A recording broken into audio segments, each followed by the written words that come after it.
People assume being a private investigator means you live in shadows, chasing strangers through alleys, collecting secrets like coins. The truth is quieter, lonelier. My work is less about car chases and more about watching, waiting, noticing. You learn to see the world in layers. Every smile hides a motive. Every gesture tells you what someone doesn't want you to know. I had always drawn a line, though. Work was work. My personal life was supposed to be different. Jessica was supposed to be different. We'd been together 3 years. She used to joke that my suspicious mind couldn't switch off, but with her, I never felt the urge to question. She lived in the house I bought with years of long nights and risk. We shared plans, bills, a bed. I trusted her, and for me trust isn't casual. In my line of work it's currency, the one thing you never hand out lightly. She had all of mine. The crack appeared in something ordinary, a trip. Jessica and her 3 closest friends, Lauren, Becca, and Qley, were heading to Las Vegas for 5 days. Lauren was the ringleader, a twice-divorced storm who treated single life like a sport. Becca copied her every move. Qley, quiet, calculating, rarely said much but always watched more than she spoke. I didn't like them. They saw me as dull ballast tied to Jessica's ankle, the serious guy, who kept her from reliving her wild years. Still, I didn't object to the trip. People need their space. What I didn't expect was what happened when I asked Jessica for her flight details. Nothing invasive, just the basics in case of an emergency. She froze, gave me a look I'd never seen before. Hard. Guarded. "You don't need to know that," she said flatly. I thought she was joking. "I just want to know where you'll be." She cut me off. "It's a girl's trip, Mark. The whole point is getting away from everything. Including you. You don't need to know what happens there. That's why you're blocked until I'm home." Blocked. The word hung in the air like a gunshot. Not just privacy, but a blackout. 5 days where she would vanish by choice. She was drawing a line between her life and our life, and she was daring me to cross it. I didn't react. I didn't shout, didn't plead. I'd spent years learning that people show you their truth when they think you're not resisting. She wanted a fight because a fight would justify her wall. So I gave her nothing. "Okay," I said calmly. "Have a great time." She faltered for a split second, confused by how easily I let her go. Then she smiled, relieved, as if she'd won something. The next morning, I drove her to the airport. She leaned in, kissed me, whispered, "Don't miss me too much." I told her I wouldn't. She laughed, assuming it was a joke. But as I watched her disappear into the terminal, suitcase wheels clattering, I knew the boyfriend had just clocked out. The investigator was on the clock. The moment I left the airport, I didn't drive home. I drove to my office. Jessica thought she had given herself 5 days of freedom. What she had really given me was 5 days of silence, 5 days without having to play the role of trusting boyfriend. For me, that wasn't a cage, it was an open field. The first rule of an investigation is simple: don't chase what people say, chase what they show. That morning, Jessica's friends had posed in front of Lauren's house, all smiles, luggage piled in a high-end SUV. Lauren had posted the picture on her feed, probably thinking nothing of it. I zoomed past their grins to the background, the license plate. A quick search later, I had a name: Adam Cole. Senior partner at a major investment firm. Married. 2 kids. The kind of man who can buy silence with a credit card. Jessica had told me they were flying budget. The plate said otherwise. A little digging into flight manifests confirmed it. No tickets under their names. But Adam Cole's firm owned a private jet that filed a plan to Las Vegas that morning. 4 unknown female guests on board. The picture was already forming. The blackout wasn't an obstacle. It was a confession. She hadn't built a wall to keep me out. She'd built a wall to hide behind. Her friends, though, They were the weak link. Amateurs always are. Becca, the mimic, had a public profile full of photos and clips. Poolside shots with cocktails. Nightclub selfies. A video of them dancing under strobe lights. At first glance, it looked airtight, the kind of curated girls' trip. Proof meant to reassure anyone who might ask questions. But every photo is two stories, the one in the frame, and the one in the background. In the reflection of Becca's sunglasses, I spotted the silhouette of a man lounging in their cabana. In a nightclub video, Lauren leaned into a man's ear, his hand at her waist. And in one group dinner photo, a mistake too obvious to ignore, a distinctive abstract painting on the wall behind them. A quick reverse image search told me it belonged in a private Bellagio suite reserved for high rollers only. That suite was registered to Adam Cole. A call to a contact in casino security sealed it. Cole had checked in with clients and 4 unnamed women. One of them was Jessica. This wasn't a vacation. It was a transaction. The hardest moment came with a video clip. Becca had filmed herself spinning across the dance floor. In the background, Jessica stood laughing with a man whose face was turned away. But I recognized the posture, the voice caught faintly on the recording. I stripped the audio, cleaned it, ran it against samples I keep in my archive. The match was nearly perfect. Scott. Her ex-fiancé. The man she swore she despised. The man she told me had betrayed her. He was there, by Adam Cole's invitation. A different story snapped into focus. The trip wasn't about Jessica's friends at all. It was about Adam's money, Scott's charm, and Jessica's willingness to play along. And me? I was never part of the script. I closed my laptop and sat in the dark office. The decision didn't take long. This wasn't something I could talk her out of. Some lies aren't meant to be negotiated. They're meant to be dismantled. She had chosen a blackout. I would give her a floodlight. Once the truth was clear, the question wasn't what happened. It was what comes next. Cheating on me was personal. But parading it under the cover of friends, blocking me out like I was some overbearing parent, that was calculated disrespect. And worse, she thought she'd get away with it. That arrogance deserved an answer, not a conversation. In my work, consequences matter more than apologies. So I started drawing a map. Not of places, but of people. Everyone tied to this trip had something to lose, and I knew exactly where to push. Adam Cole came first. The man with the jet, the suite, the bankroll. On paper, he was a polished executive with a perfect family. I didn't need to destroy him myself. I just had to hand his wife the matches.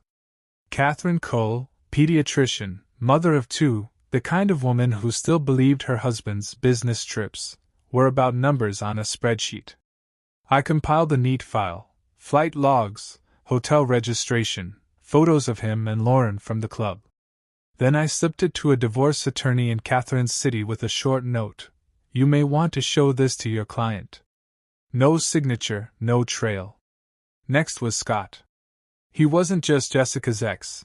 He was a liability wrapped in a tailored suit. Public records showed he was neck-deep in a business dispute. That gave me leverage. A friend of mine in journalism always sniffs around for scandals, so I sent him a tip, an anonymous note about a developer funding Vegas trips with money that wasn't his. I included Scott's name, a few details easy enough to verify. Reporters love when you hand them the thread of a sweater already coming apart. Jessica herself required something different. Revenge isn't satisfying if it happens in the dark. It needs to happen in a place where the lie collapses all at once, with no room for excuses. She thought she was flying home to me, ready to hand me an edited version of her trip. I wanted her story to implode before she even left the terminal. That's when I found Emily, Scott's girlfriend. Unlike Jessica, she wasn't living in 2 worlds. She believed Scott was away at a wellness retreat, blissfully unaware he was gambling with her trust in Las Vegas. Reaching out to her was the hardest part. When I explained who I was and what I'd found, there was silence on the other end. Then tears. Then steel. Emily didn't just want the truth. She wanted to use it. So I gave her the plan, Jessica's flight, the exact time she'd land, the evidence, everything she would need. "She's expecting me at the airport," I said. "But I think you're the one she should see first." Emily didn't hesitate. From there, the pieces slid into place. I hired a process server to meet Jessica with an eviction notice and a restraining order. A contractor to capture it all on camera. And Emily, standing there with the photo, undeniable, permanent. By the time Jessica boarded her flight home, the stage was built, the lights were hot, and every actor knew their line. She thought she was coming home to a reunion. She was walking into her own reckoning. The airport was a stage, and I wasn't even in the building. Jessica's flight landed on time, Sunday afternoon. I watched from my office, a live feed streaming to my laptop from a hidden camera carried by the man I'd hired to pose as a limo driver. His sign read someone else's name, just camouflage, while his phone lens swept the arrivals hall. There she was. Jessica walked out with her 3 friends, shopping bags dangling from their arms, laughter bubbling like they hadn't a care in the world. She was tanned, grinning, her phone in her hand. No doubt she was texting me, telling me she had landed, expecting me to be parked at the curb with a smile and open arms. She didn't see Emily at first. But I did. Calm. Composed. Waiting at the edge of the crowd, holding a poster board almost as tall as her. On it was a crystal-clear casino photo, Jessica at a blackjack table, Scott's arm around her shoulders, his lips close to her ear. Jessica spotted her in mid-step. Her smile froze. She stopped cold, bags bumping against her knees as her friends kept moving. Then they turned, saw what she saw, and the noise drained from their faces. Emily didn't yell. She didn't make a scene. She just held the board steady. Let the picture speak. The crowd around them began to notice, phones lifted, whispers spreading. Jessica tried to pivot, to turn her body away like she could walk it off. But Emily's voice cut across the chatter, steady and sharp. "Scott sends his apologies," she said. "He couldn't be here to welcome you home. He's busy explaining this picture to me." The sound carried. You could feel the ripple of it. Heads turned, eyes widened. Jessica's friends shifted like they'd been caught in a fire alarm, faces draining of color. Lauren, usually all bravado, took a step back. Becca clutched her bag like it was a shield. Qley's eyes darted, calculating, but even she looked cornered. That was when the process server stepped in. A man in a crisp suit, voice professional but loud enough to cut through the silence. "Jessica Miller?" She turned toward him, dazed, like someone waking from anesthesia. "You've been served," he said, placing the thick envelope in her hands. Inside, eviction papers, a restraining order, the legal proof that her home and her place in my life were no longer hers. The bag slipped from her shoulder. She covered her face with both hands, sobbing, surrounded by the wreckage of her own choices. And her friends, her so-called allies, scattered. No hugs, no comfort. They peeled away into the crowd, abandoning her like rats leaving a sinking ship. The feed caught every second. A woman who had blocked me out for 5 days now sat on the floor of an airport, her lies unraveling in front of strangers with camera phones. Alone. I closed the laptop. The show was over. The detonation had gone exactly as planned. The airport confrontation was only the spark. The fire spread quickly. Adam Cole's wife, Catherine, wasted no time. The file I'd slipped into her attorney's hands was more than enough to crack the marriage wide open. She filed for divorce the next morning, and not quietly. She moved their assets into a trust for her children, a clause protected by her prenup in cases of infidelity. Adam didn't just lose his wife, he lost his safety net, his reputation, and his standing at the firm. An executive who once looked untouchable was now a liability, his name whispered with disgust in the same boardrooms that once praised him. Lauren, the ringleader, became collateral damage. Named in Catherine's divorce proceedings, her face was dragged into the story as the other woman. The men she used to orbit around now saw her not as entertainment, but as a problem. Calls went unanswered. Invitations dried up. For someone who thrived on being wanted, irrelevance was a harsher punishment than scandal. Scott's downfall came slower but hit harder. The journalist I tipped off followed the trail I left him, pulling at threads until the whole sweater unraveled. Articles about shady deals, lawsuits from former partners, whispers of criminal charges. His phone stopped ringing, too, but for different reasons. No new clients, only lawyers circling like vultures.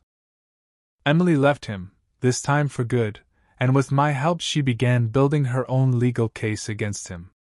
Betrayal can sour love, but financial betrayal adds fuel. She wasn't just walking away. She was going after him. And Jessica, she had no escape hatch. No firm to fall back on, no high-powered circle to protect her. Her life was smaller, and the damage was personal. Her friends vanished the moment the posters went up in the airport. They had stood beside her in the lies but wanted no part of the consequences. Within a week she had no boyfriend, no allies, no home. The movers packed her things and delivered them to her parents' house. She tried to call me from burner phones, new email accounts, even mutual friends' numbers. Every attempt was blocked, forwarded, or silenced by my lawyer's cease and desist.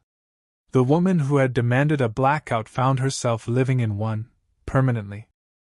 From the outside, it might have looked like I was obsessed, like I had orchestrated every fall with precision. But the truth was simpler. I hadn't toppled their lives, I just nudged the first domino. The rest collapsed under the weight of their own secrets. I watched from a distance as the dust settled. The once carefree group photo in front of Lauren's house now looked like evidence, each smile painted over with hindsight.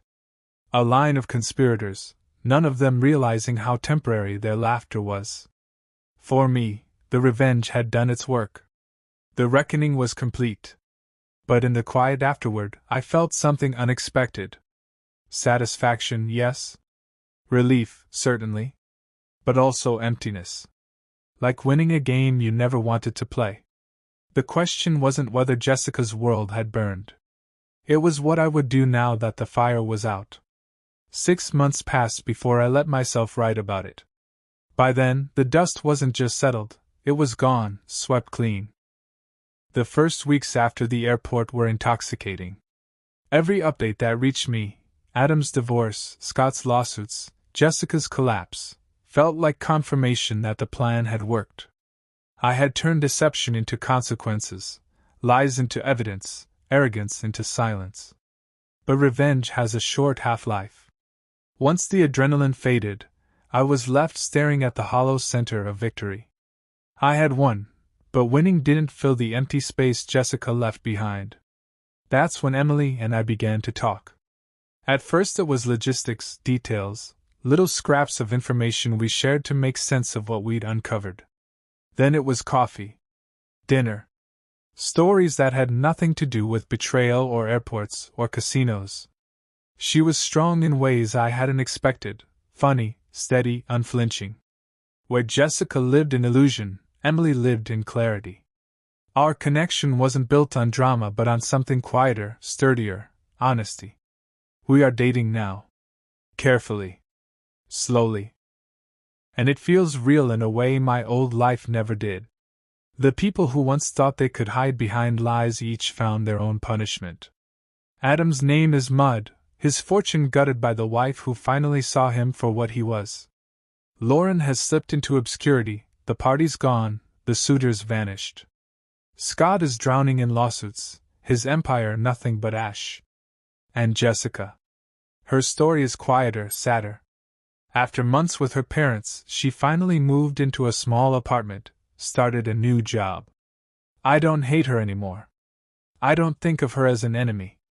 Just as someone who destroyed her own life because she couldn't tell the truth, even to herself. 2 months ago, my lawyer forwarded me a letter from her. Handwritten. Long. She didn't beg, didn't make excuses.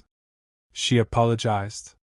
She said the airport was the worst day of her life, but also the first day she saw herself clearly. She told me she was in therapy, trying to rebuild, trying to be someone better. She didn't ask for forgiveness, just wanted me to know she was sorry. I read it twice, then put it away. For the first time, I didn't feel anger or triumph. I just felt closure. My revenge had never been about cruelty. It was about truth. The airport wasn't punishment, it was revelation. Masks torn away, illusions shattered, the game finally exposed for what it was. And when the masks fell, what was left was honesty, however ugly. I still see the world in layers. That part of me will never change. But now I'm learning to look for more than the lies. With Emily, I've found pieces of life that don't need to be dissected. Moments I don't need to question. Jessica thought she could block me out for 5 days. What she didn't know was that in doing so, she gave me the chance to build a wall she would never breach again. Behind that wall, everything is quiet. And for the first time in years I feel safe.